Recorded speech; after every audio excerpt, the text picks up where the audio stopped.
kapkách rosy na loukách, v šumu korun nad hlavou je ukryta slovanská duše, co kráčí krajinou se mnou. Pod kůrou starých dubů spí ozvěny dávných dob.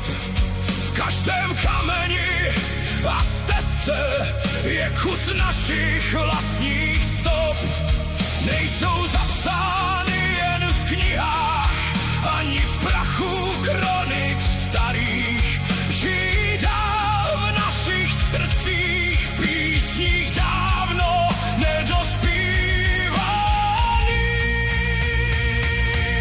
Slovanská duše v ohni a vodě, v písních, co zní nad krajinou, v kořenech stromů, v kamenech cest, vždycky se vrací domů. Slovanská duše, tichá, hrdá, nepokleká před tmou, žije dál v každém z nás a kráčí krajinou.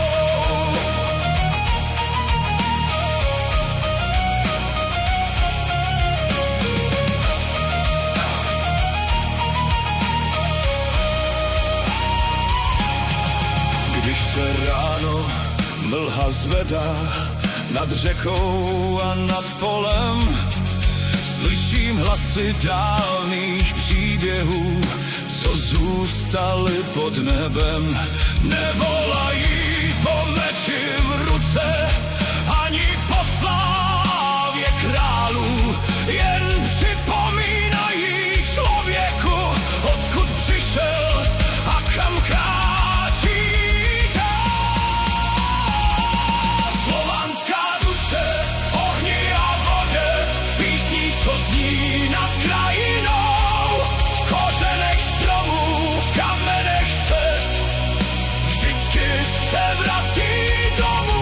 Slovanská duše, tichá, hrdá, nepokleká před tmou, žije dál v každém z nás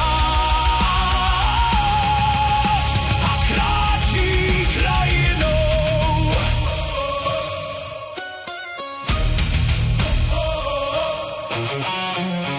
A dokud budou řeky téct, a dokud budou duby stát, slovanská duše nezmizí.